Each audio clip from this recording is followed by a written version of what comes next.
മലയാളികൾക്ക് ഏറെ പ്രിയപ്പെട്ട സംവിധായകനാണ് സിബി മലയിൽ. ഇപ്പോൾ മമ്മൂട്ടിയുടെ ആദ്യകാല സിനിമയെപ്പറ്റി പറയുകയാണ് അദ്ദേഹം.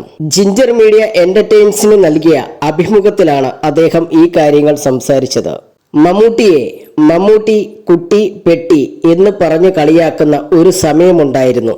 എറണാകുളം ബെൽറ്റ് എന്ന് പറഞ്ഞുള്ള ഒരു സങ്കല്പമുള്ള സമയമായിരുന്നു. അവിടെ നിന്നുമുള്ള എഴുത്തുകാരും സംവിധായകരുമുള്ള കൂട്ടുകെട്ടിലായിരുന്നു മമ്മൂട്ടി അന്ന് കൂടുതലും അഭിനയിച്ചിരുന്നത്.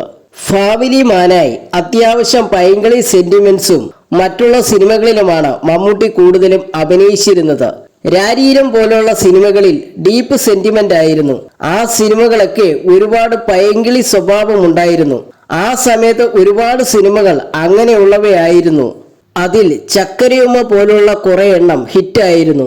അങ്ങനെ ഹിറ്റായി കഴിഞ്ഞപ്പോഴാണ് അത്തരം സിനിമകളിൽ ആവർത്തിക്കപ്പെടുവാൻ തുടങ്ങിയത്. അതെല്ലാം മമ്മൂട്ടി ചെയ്യേണ്ട സാഹചര്യം വന്നു. നമ്മൾ അറിയാതെ ചിലപ്പോൾ ഒരു ട്രാപ്പിൽ ചെന്ന് പെട്ടുപോകും. മമ്മൂട്ടി അപ്പോൾ അങ്ങനെ ഒരു സാഹചര്യത്തിലായിരുന്നു. ഒരിക്കൽ എൻ്റെ ഒരു സിനിമയുടെ ഷൂട്ടിംഗ് നടക്കവേ മമ്മൂട്ടിയുടെ ഒരു പടം തിയേറ്ററിൽ വരികയും അത് വലിയ രീതിയിൽ നെഗറ്റീവ് ആകുകയും ചെയ്തിരുന്നു. അന്ന് അദ്ദേഹം ഒരുപാട് അപ്സെറ്റ് ആയത് ഞാൻ ഓർക്കുന്നു. അതിനുശേഷമാണ് തനിയാവർത്തനത്തിലേക്ക് എത്തുന്നത്, സിബി മലയിൽ പറഞ്ഞു.